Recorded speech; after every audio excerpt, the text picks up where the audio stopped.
आपको शायद पता होगा नट्टी पट्टी केव इंसिडेंट प्रोबेबली मोस्ट फेमस और मोस्ट हॉरिबल केव इंसिडेंट है ऑफ ऑल टाइम। लेकिन आपको पता है 40 साल पहले इसी तरह ऑलमोस्ट सिमिलर इंसिडेंट हमें देखने को मिला था, इतना ही हॉरिबल, वाइल्ड कैट केव डिजास्टर में। 5 अक्टूबर 1965। सो क्लीवलैंड में एक केव है, वाइल्ड कैट केव, जिसका एंट्रेंस एग्जैक्ट माउथ की तरह दिखता है और ये हिंगली रिजर्वेशन के अंडर बिलोंग करती है। कोइंसिडेंटली मॉरिस बेजोल्ट की बस केव के पास के रोड से गुजर रही थी। इंटरेस्टिंगली मॉरिस इस केव को पिछले कई बार विजिट कर चुका था और इसी बहाने इसे आज मौका मिल जाता है दोबारा विजिट करने का। और आज की मौसम भी अच्छी थी तो इसके लिए आज परफेक्ट दिन थी। वो अपने 2 दोस्तों के साथ बिना किसी को बताए हुए केव के एंट्रेंस के पास आ जाते हैं और इस बार इनका प्लान था केव के उतने गहराई में जाने का जहां वो पहले कभी न गए हों। वो उस केव के अंदर घुसते हैं एंड ऑब्वियसली केव बहुत छोटी थी तो वो अपने घुटनों पर चलकर आगे जा रहे थे, वो भी डाउनवर्ड डायरेक्शन में। केव के सरफेस पर चारों तरफ से लाइमस्टोन की रेजर शार्प नुकीले पत्थर निकले हुए थे और जिस तरह से वो आगे जा रहे थे अंदर ठंड बढ़ते जा रही थी और अब तक केव एंट्रेंस से रोशनी आना भी बंद हो चुकी थी, यानी पिच ब्लैक। वो केव में 80 फीट आगे जाना चाह रहे थे जहां एक मिस्टीरियस चेंबर मिलने वाला था और वहां से इसे टर्न होने का मौका मिलता और वहां से वो वापस आ सकते थे। जस्ट 35 फीट आगे वो एक पॉइंट पर पहुंचता है जहां एक बड़ा लीनिंग स्टोन पड़ा था जिससे वो पैसेज और भी छोटी हो जाती है, सिर्फ 12 इंच की। कॉन्टेक्स्ट में बताए तो एक ऑफिस साइज लैपटॉप स्क्रीन जितनी बड़ी होती है, बिल्कुल उतनी। हालांकि मॉरिस यहाँ ऑलरेडी आ चुका था तो वो कॉन्फिडेंट था। वो उस पॉइंट को विगल करके क्रॉस कर लेता है जहां वो कुछ इस तरह दिखने वाला था। इसके बॉडी पर कट्स और स्क्रैचेज आ रहे थे पर वो इग्नोर करते हुए आगे बढ़ रहा था। लेकिन गलती ये होती है कि वो लीनिंग स्टोन से यहाँ लेफ्ट की तरफ चला जाता है, एक बहुत बड़ी गलती, क्योंकि ये कोई पैसेज नहीं था बल्कि एक क्रेविस था, केव के अंदर एक लंबी दरार। और तब तक मॉरिस अपने दोस्तों से भी अलग हो चुका था। मॉरिस को एक्चुअली पता नहीं था वो गलत रास्ते में है। वो स्लैंट 15 डिग्री डाउनवर्ड डायरेक्शन में आगे जा रहा था। यहाँ वो सिर्फ अपने पैर का ही इस्तेमाल कर सकता था और जिस तरह से वो आगे जा रहा था वो स्पेस टाइटर से और टाइटर होते जा रही थी। अब तक इसे पैनिक अटैक भी आने लग रही थी, लेकिन वो स्पेस इतनी बड़ी नहीं थी कि वो वापस लौट सके। वो एक पॉइंट तक पहुंचता है जहां और छोटी स्पेस आती है, जहां क्रेविस के दोनों साइड बोल्डर पड़े थे, बड़े बड़े पत्थर। मॉरिस के पास एक ही रास्ता था कि वो इस स्पेस को क्रॉस करे और शायद ये स्पेस के आगे वो मिस्टीरियस चेंबर से मिल जाए जहां से वो वापस आ सकता है। वो पहले गहरी सांसें लेता है और उस स्लिपरी क्रैक में घुस जाता है। घुसकर विगल करते हुए वो आगे बढ़ ही रहा था कि सडनली वो बोल्डर इसकी तरफ शिफ्ट हो जाती है और इसे दीवार के अगेंस्ट दबाने लगती है। वो विगल करके थोड़ा और आगे जाने की कोशिश करता है एंड देन सडनली वो दोनों बोल्डर इसे और तेजी से प्रेस करने लगती है।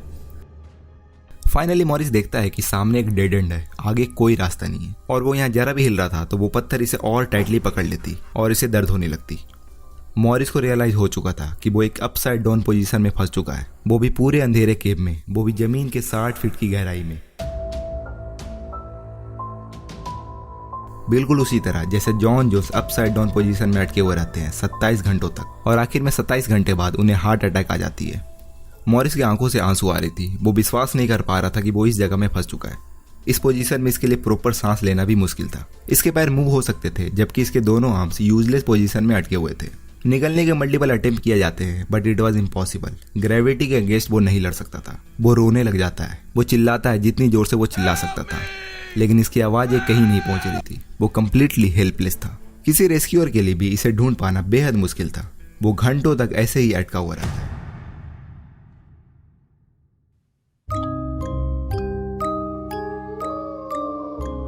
So hello everyone, this is Maruf and you're watching the horrifying story of Wild Cat Cave Disaster.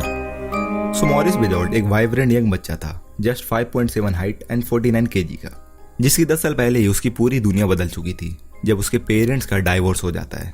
दोनों भाई मॉरिस और डोनाल्ड आगे की लाइफ अकेले गुजारते हैं। वो फॉस्टर होम में रह रहे थे जहाँ ऑर्फन बच्चे रहते हैं। दोनों भाई का आपस में स्ट्रॉन्ग बॉन्ड था और दोनों का प्लान था साथ में एक कंपनी बनाने का और अपनी फैमिली शुरू करने का।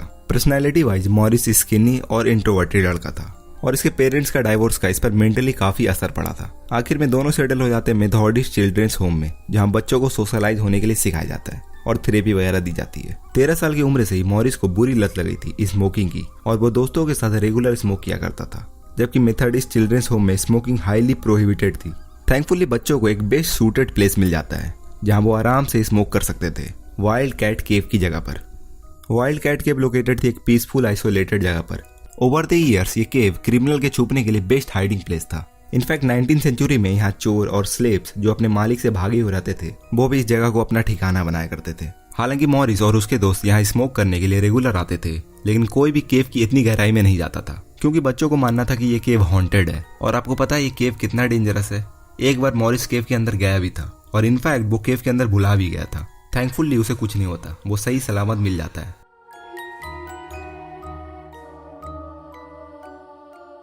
मॉरिस के अंदर गए हुए 2 घंटे बीत चुके थे और इसके बाहर आने के कोई भी आसार नजर नहीं आ रहे थे। दोनों दोस्तों को घबराहट होने लगती है और वो जाकर बस में अपने टीचर को बताते हैं। उन्हीं 3 टीचर में से एक टीचर थे विलियम पावेल और वो ये सुनकर केव के पास आते हैं। विलियम एंड दोनों लड़के केव के अंदर घुसते हैं मॉरिस को खोजने के लिए। सरप्राइजिंगली विलियम का वेट और हाइट भी मॉरिस जितना ही था, जिसके कारण उन्हें केव में खोजने में आसानी हो रही थी। बट केव के अंदर मल्टीपल छोटे छोटे पैसेजेस, क्रेविसेस थे, वो सभी के अंदर घुसते हैं जितनी गहराई में वो सेफली जा सकते थे। लेकिन मॉरिस को उस अंधेरे केव में खोजना कहीं ज्यादा मुश्किल था।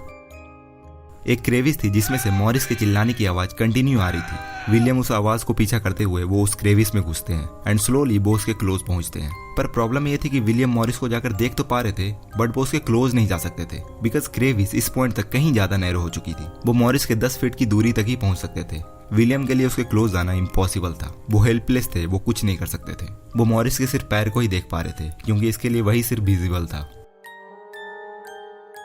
वो मजबूरन फायर फाइटर की टीम को बुलाते हैं रेस्क्यू के लिए। फायर फाइटर का प्लान सिंपल था। वो सबसे पहले मॉरिस को कंफर्टेबल करेंगे क्योंकि मॉरिस अंदर में पैनिक हो रहा था एंड मोस्ट इंपॉर्टेंट रेस्क्यू के लिए मॉरिस को कॉन्शियस होना बेहद जरूरी था। वो सबसे पहले एक पर्सन को मॉरिस के पास भेजते हैं जो अपनी बातों से उसे उलझा कर रखे और उसे रिलैक्स करने की कोशिश करे। फायर डिपार्टमेंट के आने के बाद भी वो रेस्क्यू में कुछ खास अलग नहीं कर रहे थे, जबकि उन्हें थोड़ा क्रिएटिव होना था। मॉरिस के रेस्क्यू के लिए उनके पास 2 ऑप्शन थे। पहला कि मॉरिस को रस्सी से खींचकर बाहर निकाला जाए और दूसरा केव के ऊपर ड्रिल करके एक नई होल बनाई जाए। लेकिन दूसरा ऑप्शन बेहद बेकार था क्योंकि क्रेविस की फ्लोर काफी कमजोर थी। अगर ड्रिल करते तो पूरी केव कोलैप्स हो सकती थी। फिलहाल के लिए वो कम से कम केव के अंदर जगह जगह पर लाइट बल्ब लगा देते हैं जिससे रेस्क्यूअर को रोशनी मिले, प्लस वो अंदर में हीटर भी लगाते हैं जिससे एटलीस्ट थोड़ी सी मॉरिस को गर्माहट मिल सके। और उससे भी इम्पोर्टेंट मॉरिस को ऑक्सीजन चाहिए था, तो वो एक पतली ऑक्सीजन पाइप लगाते हैं मॉरिस के क्रेविस में।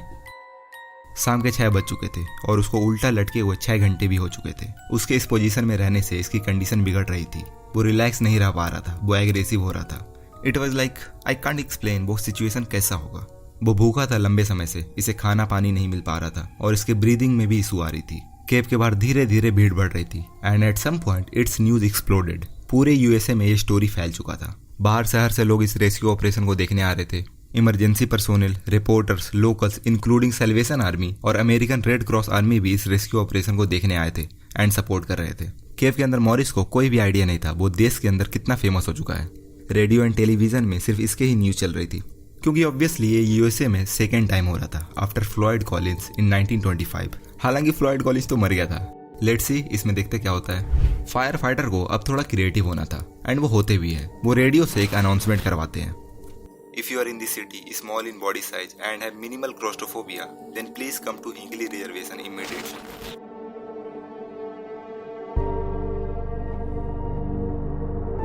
Evelyn Pinky 5.2 height and 36 kg वो अनाउंसमेंट सुनकर यहाँ आई थी। पिंकी की हाइट और वेट फायर फाइटर के अकॉर्डिंग परफेक्ट थी अंदर जाने के लिए। वो उस क्रेविस के अंदर जाती है और मॉरिस के पास पहुंचती है, लेकिन उससे पहले वो अपने पैर में एक रस्सी बांधकर अंदर गई थी इन केस अगर वो ना अटक जाए। लेकिन पता है यहाँ एक प्रॉब्लम है, जो पर्सन साइज में छोटा और वेट में कम होगा वो लाइकली था कि उसके पास उतनी स्ट्रेंथ नहीं होगी, वो उतना स्ट्रांग नहीं होगी कि वो मॉरिस को खींच सके। लेकिन इससे भी बुरा पिंकी सिर्फ मॉरिस के 5 फीट तक ही क्लोज पहुंच पाती है और यहाँ आकर इसे भी सफोकेशन हो रही थी। फिलहाल के लिए वो मॉरिस को बचा तो नहीं सकती थी, लेकिन स्टिल वो यहाँ 3 घंटे तक रुकती है मॉरिस को कंपनी देने के लिए, उसे इनकरेज करने के लिए। केव के बाहर भीड़ में एक कर्टिस पेक नाम का भी पर्सन था एंड इसका आइडिया था कि पूरे केव रूट में पुल्ली सिस्टम इंस्टॉल की जाए जिससे मॉरिस को इजिली खींचा जा सकता है। लेकिन कैसे, अगर रस्सी मॉरिस के पैर में बंध ही नहीं पा रहा है तो पुलिस सिस्टम को इंस्टॉल करने का क्या लॉजिक है। इन माय ओपिनियन ये अच्छा आइडिया था, कुछ ना करने से तो बेहतर ही था। बट स्टिल फायर फाइटर पूरे केव रूट में पुलिस सिस्टम इंस्टॉल करना शुरू करते हैं। पुलिस सिस्टम के टूल को केव के नैरो पैसेज में लेकर अंदर जाना, देन एक बार में एक ही पर्सन अंदर जा सकता है एंड अंदर जाकर फिर ड्रिल करना, ये चीजें टाइम कंज्यूमिंग थी। जॉन जोन्स की तरह मॉरिस के हार्ट भी काफी स्ट्रगल फेस कर रही थी ब्लड पंप करने में through out the body. Morris upside down position में था तो जाहिर सी बात थी इसके पैर तक ब्लड पहुंचना मुश्किल थी।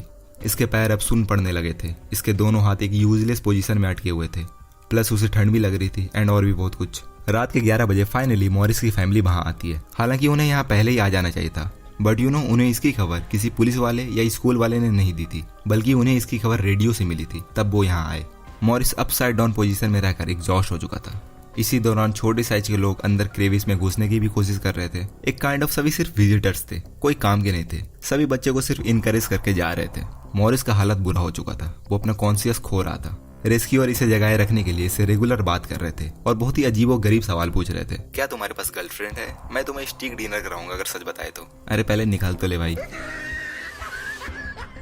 वो रात भर इसी तरह बच्चे को जगा कर रखते हैं, लेकिन इनके पास कोई भी एक प्रॉपर सॉल्यूशन नहीं था बच्चे को बाहर निकालने के लिए। उन्हें एक परफेक्ट इंसान की तलाश थी जो स्ट्रांग हो और छोटा हो, जो मॉरिस को खींच सके। और अब स्टोरी में एक मोड़ आता है। सुबह के 7 बज चुके थे और मॉरिस के अटके हुए 19 घंटे। क्लीवलैंड में एक पर्सन था, एंड्रयू, जिसके 2 बेटे थे, 15 साल का माइक और 13 साल का जेरी। वो घर में ऑफिस जाने की तैयारी करते हुए ब्रेकफास्ट कर रहे थे और उनकी रेडियो स्लो वॉल्यूम में बज रही थी।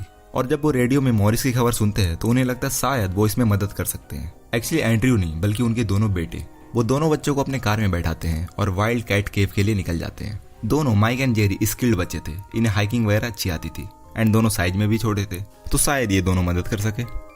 सुबह 9 बजे तक वो केव के पास पहुंचते हैं।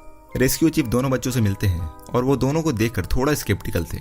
हालांकि दोनों हाइकिंग में अच्छे थे, बट ये केव है, ये अलग चीज है। बट स्टिल वो अंदर जाने की परमिशन दे देते हैं। Hope for the best. Cave के अंदर मॉरिस की हालत बद से बदतर होते जा रही थी। इन्हें अब जो भी करना था जल्दी करना था।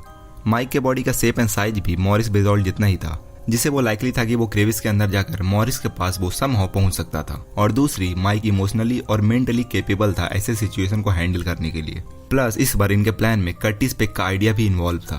तो कर्टिस ने कुछ समय पहले एक दूसरे रेस्क्यू मिशन पर काम किया था, जिसमें वो ग्लिसरीन सॉल्यूशन का इस्तेमाल कर रहे थे फॉर वेटर फ्रिक्शन। तो क्यों ना यही सेम आइडिया को यहाँ इस्तेमाल किया जाए। माइक ग्लिसरीन सॉल्यूशन को लेकर केव के अंदर घुसता है एंड स्लोली घंटों की मेहनत के बाद वो सक्सेसफुली मॉरिस के पैर के पास पहुंच पा रहे थे। अंदर में वो पूरे क्रेविस फ्लोर को ग्लिसरीन सॉल्यूशन से नहला देता है।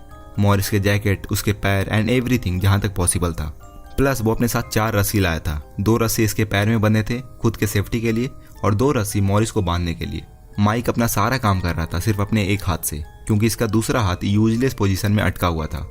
एनीवे, वो मॉरिस के पैर में दोनों रस्सी को बांधता है एंड केव से बाहर आ जाता है और फिर वो रस्सी को पुल्ली सिस्टम में इंस्टॉल करता है एंड देन रेस्क्यूअर टीम को रस्सी खींचने को कहता है।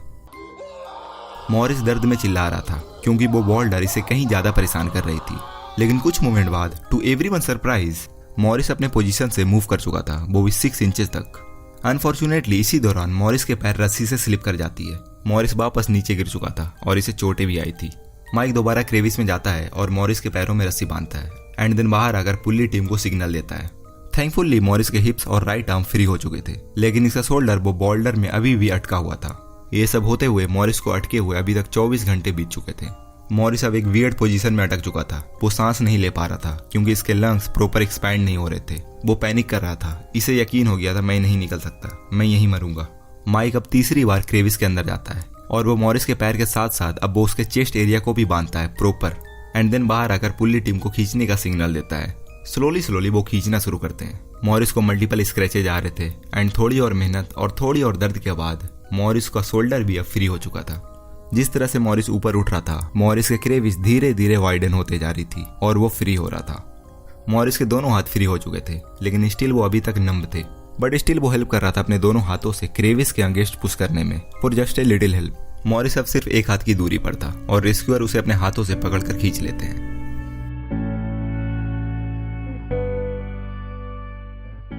फाइनली 26 घंटे और 24 मिनट बाद मॉरिस उस केव से फ्री हो चुका था। मॉरिस को बचाने के लिए रेस्क्यूअर ने रातों भर कोशिश की। उसे जगाने के लिए उन्होंने कितनी मेहनत की। सभी के लिए ये एक पर्सनल मिशन की तरह था, जो मिशन इनका सक्सेसफुल हुआ। कई सारे अनसक्सेसफुल अटेम्प्ट के बाद फाइनली जब हजारों लोग मॉरिस को केव के बाहर स्ट्रेचर पर आते हुए देखते हैं, it was like Diwali for them. They celebrated it enormously. उसी में एक रेस्क्यूअर कहता है, I am not the type two cry but it was deeply emotional moment for all of us. Surprisingly hospital में मॉरिस शांत दिख रहा था। उसके हाथों और बॉडी में स्क्रैचेज आए हुए थे और जस्ट उसके चीक में एक सर्कल शेप का जख्म था। ऑल्दो इसके सभी ऑर्गन्स प्रॉपर फंक्शन कर रहे थे, he was all right. Interview में मॉरिस कहता है, जब मैं शुरू में केव में अटका आई वॉज डन, मैं डर चुका था एंड स्लोली घंटे बीतते हुए मुझे यकीन हो चुकी थी कि मैं बच नहीं सकता। मैं हर प्रोग्रेस को लेकर पेसिमिस्टिक रहा। माइक के ब्रेवरी के लिए उन्हें ब्रॉन्ज मेडल ऑफ ऑनर दिया जाता है from the Carnegie hero fund commission. Park service dynamite से केव को ब्लास्ट कर देते हैं एंड उसके एंट्रेंस को परमानेंटली सील कर दिया जाता है ताकि दोबारा हमें ऐसे दिन ना देखने को मिले। ये इंसिडेंट बीते हुए अभी 60 ईयर्स हो चुके हैं एंड आई गेस मॉरिस बेजोल्ट अभी 74 ईयर्स के होंगे, लेकिन उनकी रिसेंट इमेज हमारे पास नहीं है, but I am sure he is alive. Finally कई सारे केव डिजास्टर के बाद ये रेस्क्यू मिशन सक्सेसफुल हुआ with a lot of hardship. I think ये इंसिडेंट एक हाइब्रिड है नट्टी पट्टी केव डिजास्टर के and Floyd Collins Sand Cave के, but with a good ending. आपको क्या लगता है? So guys, this is Maroof and you are watching Maroof think.